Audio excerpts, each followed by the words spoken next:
very senior people in the Democratic Party, including the officials, saying we have a problem. And just to co-sign what John is saying, I mean, the panic that I have heard in this campaign so far, and a lot of it has to do with, well, there was a deep frustration about Trump's lies. I mean, he lied a lot tonight. But the problem for Biden was that Trump was able to take sometimes incredible falsehoods and turn them into some kind of argument, whereas Biden's answers were, in a lot of cases, I missed the not debate, coherent. but it's problematic that he on was YouTube. not able to take pretty straightforward answers and answer them to the American public, and then also at some point, there's tons of people live right now that live streaming the debate. So I saw it and I was like, wait a minute. Let me check CNN because my channel's on CNN. Damage done that cannot be undone. Biden solidified the perception among voters, but especially among his base. They were hoping that tonight would be a game changer. They are now seeing a president who is in the White House, who they do not necessarily believe can do this for another 4 years. David Axelrod? Look, I can't argue with either of them about how shit, they're talking about Biden's performance because Democratic leaders are reacting to this point. We said at the beginning that each person had a fundamental goal, and for Biden, that goal was to appear energetic, engaged, and look like someone who is capable of serving for another 4 years for president. That was job number one. I actually think he scored a bunch of points. I think if you just judge this on sort of policy stuff, he did score a bunch of points on issues like abortion, for example, on some of the economic issues. But there is a feeling. I think there was a sense of shock, actually, at how he came out at the beginning of this debate, how his voice sounded. He seemed a little disoriented. He did get stronger as the debate went on, but by that time, I think the panic had set in, and I think you're going to hear discussions that I don't know will lead to anything, but there are going to be discussions about whether he should continue. And I think part of it is Donald Trump did not meet his mission either. He could not resist the temptation to be nasty, to prevaricate about a whole bunch of things. Prevaricate? What is that? About his own record, about Biden's record, and to seem petty and small at times. So what you saw was a candidate who's deeply vulnerable and a president who may not be able to take advantage of it. Listen, if anybody in America thinks that was even close to being an okay debate by Joe Biden, I'm living in a parallel universe. That was an unmitigated disaster for President Biden from the second he walked out to the closing statement. The biggest issue for Democrats is abortion, and he couldn't give an answer. He gave an answer, he couldn't even give a coherent answer on the biggest issue for Democrats tonight. I've heard from leading Democrats across the United States, elected governors, congressmen, who are texting me and saying, I'm worried I'm going to lose if Joe Biden's at the top of the ticket. Bob Casey, I promise you tonight, in the state of Pennsylvania, is thrown up in his mouth because he knows that if he's got to stand next to Joe Biden, he's going down in Pennsylvania. If he's on the ticket, I don't know how it's going to work. Yeah, look, it was a really disappointing debate performance from Joe Biden. I don't think there's any other way to slice it. His They're biggest talking about it was issue that he had to prove to the American people was that he had the energy, he had the stamina, and he didn't do that. And so I think that is of concern, and I think for a lot of Democrats that's very disappointing. I will say Donald Trump also had some really rough moments in this debate, and talking to the Biden campaign, they say their dials started really moving away from Trump as he was increasing his personal attacks on Biden. So I think there was a lot about his kind of character and the kind of personal nastiness that he was putting on display, that doesn't help him with the swing voters that he needs. And I also think you saw him continue to get sort of more and more animated across the course of the debate and, give some really problematic answers about January 6th, some really problematic answers about Putin. So, Donald Trump did not get off scot-free tonight by any stretch. But look, there is no two ways about it. That was not a good debate for Joe Biden. Ben? That was painful. I love Joe Biden. I work for Joe Biden.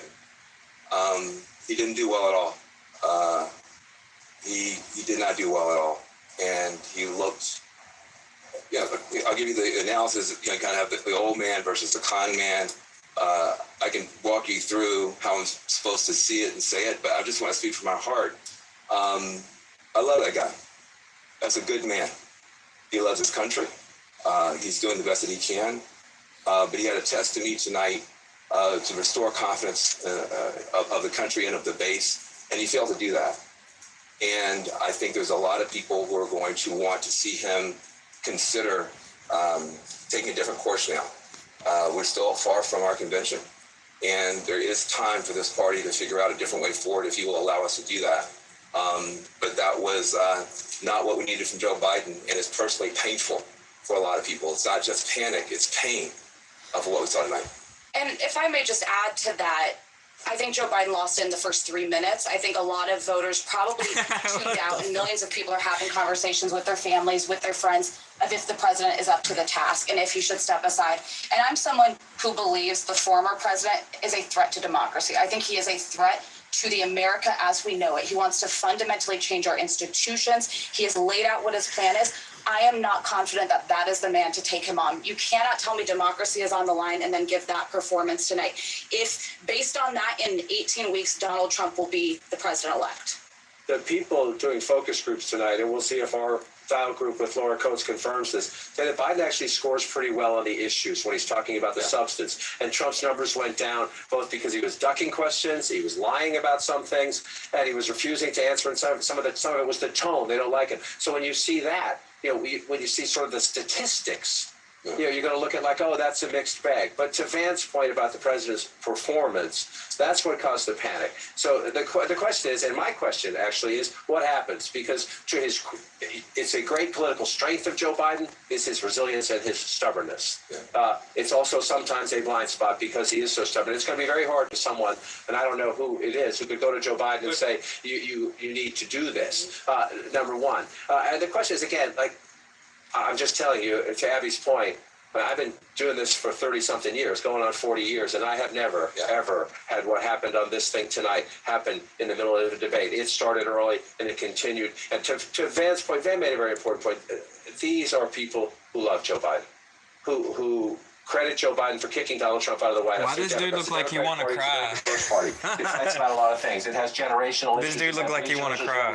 The thing that unites the Democratic Party is trying to keep Donald Trump from getting back into the White House. They love Joe Biden for kicking him out. They don't want him back. They came into this debate nervous that Biden was in a weak position. They leave this debate panicked. John, if you love the guy, how could you put him out there? If you love him, if you love Joe Biden, if that was my father, you don't put a guy next to It's a great point. These guys know this better. Yeah. These guys know this better because they talk to them. There's this legacy in the Democratic Party. You don't challenge the incumbent because when it's happened in the past, they haven't beaten the incumbent, and then the incumbent has lost the general It was election. actually Donald Trump that helped make Joe Biden nominee because there was a feeling that if there were a primary, that would weaken, that Biden would probably win, but it would weaken him in a general election. And so there were people who could have run and didn't run because the history of that is bad. The point is now he is the nominee of the Democratic Party. This isn't the 60s, okay? Voters choose the nominee. He is the nominee. Only he can decide whether he's going to continue. And as you point out, and as Kate knows very well, this is a guy with a lot of pride and who believes in himself. And the idea that he's going to say, you know what, I had a bad debate, I think I'm going to walk away from this, I find it hard to believe. It was also an analogy. I know Scott, you might have jumped in, but it was an atypically bad performance. Okay, and it was also one night. So yes, was it an important night? Yes, but it was one night in the course of a campaign. So I think let's see how voters react to it. Let's see how voters react to it. The problem with the one night is that it's a one night that helped confirm people's fears. It's the one night that everybody was watching. That was essentially, Trump said, you ought to take a test. That was his test. And people are going to feel that he came up wanting, not on the substance. I think he actually won on the substance. I don't think Trump did well. I think what it says to a lot of people, a lot of active Democrats is, man, we can beat this guy, but I don't know if we can beat him with the press. When we came on before this debate, I said I thought this candidacy was teetering. And everybody jumped on me. Yes, we did. Yes, we did. Every single person out here. and I just, the candidacy has fallen, okay? Dan, I know you're speaking from your heart. They talking like I'm they worried about the lost. president. We should pray for the president. I think his advisors, I think the White House, and I think his family have a lot of explaining to do to their party and to the American people. This night, this one night, was caused by and asked for by the Biden team. They wanted this night. And this is what we got. We have been told for weeks by Democrats who say, oh, in private meetings, I've seen Joe Biden do cartwheels and handstands while doing trigonometry while solving all the nation's problems. We now know that every single person who said that has been lying to the American people. Including Kevin McCarthy. We've been told, Kate, I mean, I'm just saying. They everything mad. we've been told about his mental acuity by these Democrats has been a lie, and everything we think we knew has been confirmed. I got a text from a friend. She's not terribly political. She maxed out to Biden in the last election because she hates Donald Trump. She said to me, I will never forgive the Democratic Party for this election. If the Democrats truly believe that he is an existential threat to democracy, and that's not just some talking point, they will wake up in the morning and they will do something else because this is not sustainable. That's another point about there are Democrats who are panicking, and then there are a lot of Republicans who did not want to vote for Donald Trump, who do not want to vote for Donald Trump. Also, tonight I heard from one who said, this is scary. That's how it was described to me. And I'd second that. There were a lot of those feelings, not just from the base of the party, but other people who really think that there should be an alternative to Trump, who they think is dangerous. And that's the other part of what is unfolding tonight in terms of the panic that is out there. Guys, I already have, coming into this debate, support for third-party candidates, Robert F. Kennedy Jr. highest, and then Jill Stein and Cornel West nowhere near as close. But if you add it all up, you get into the teens in most states when you do that.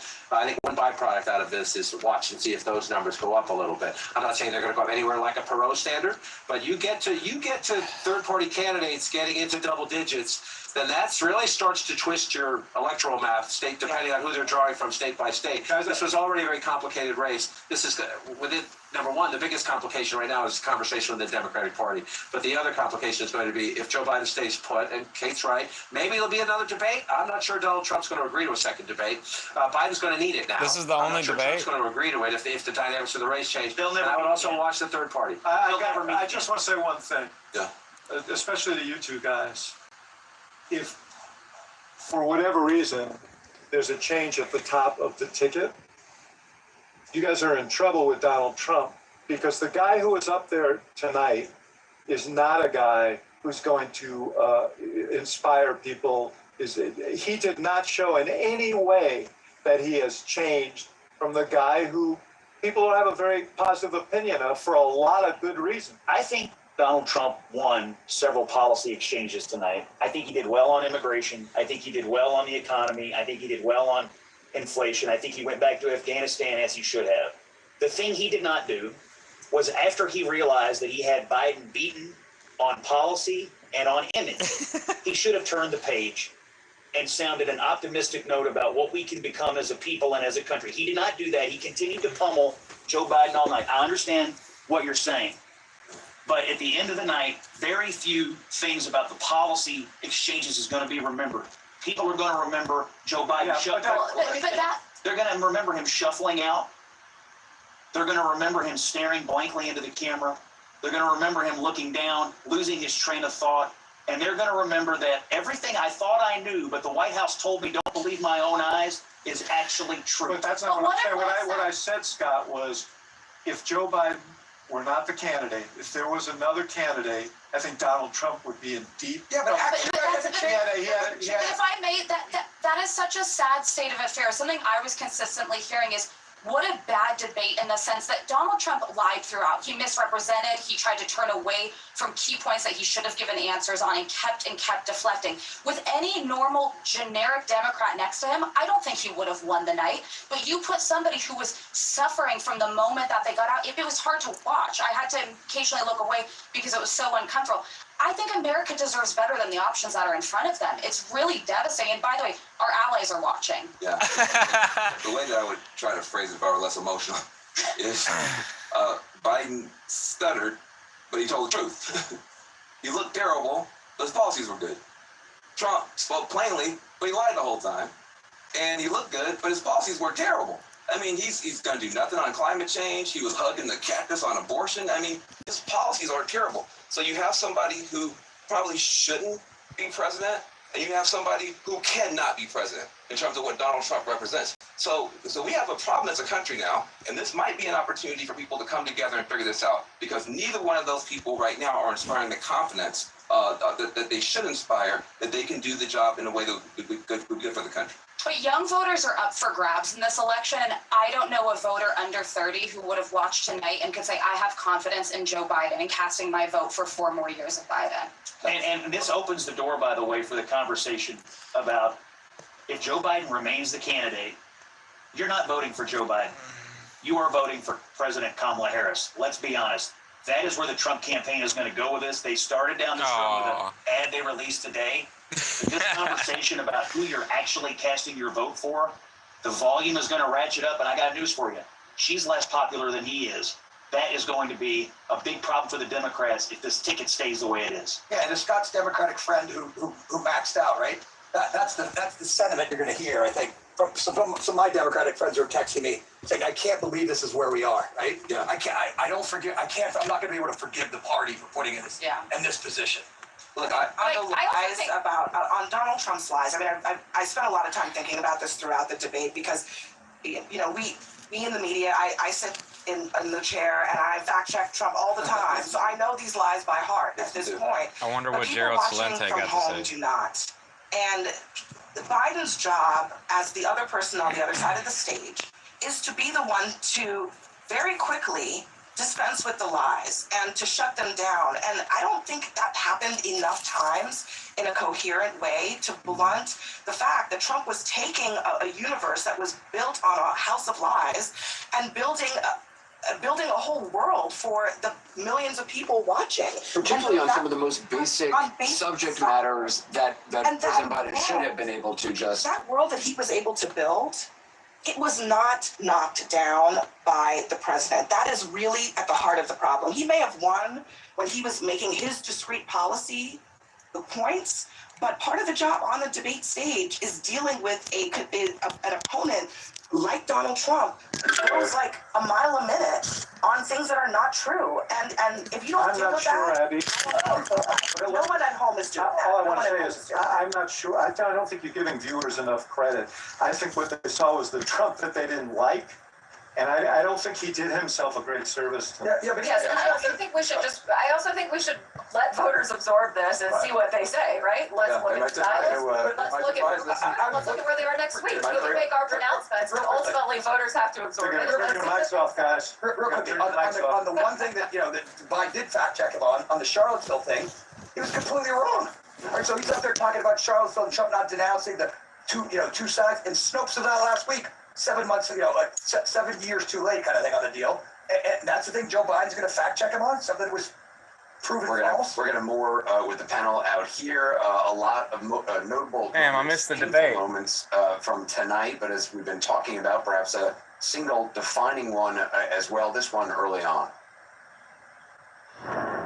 Making sure that we're able to make every single solitary person eligible for what I've been able to do with the COVID. Excuse me, with dealing with everything we have to do with. Look, if we finally beat Medicare. Thank you, President Biden. President Trump? Well, he's right. He did beat Medicaid, beat it to death, and he's destroying Medicare. That was one notable moment early on. Let's go to Erin in the spin room. Erin. That's right. That was a moment, I'm sure, Anderson, that you, your panel, me, my panel, and people around the country, that was a painful moment to watch. It was early on in the debate, and Audie, Caitlin, and Chris are here. It was very early on. Chris, it seemed from that moment, that was it.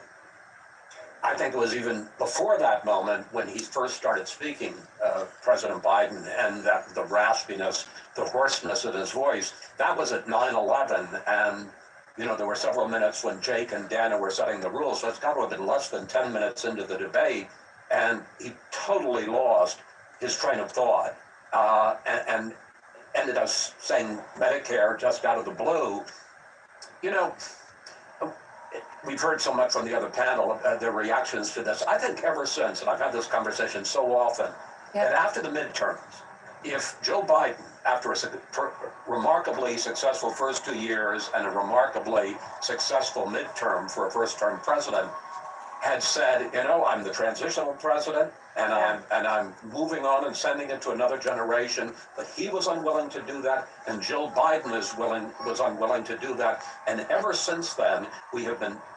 I'm just as you're saying that, I'm only interrupting you, Chris, because that is a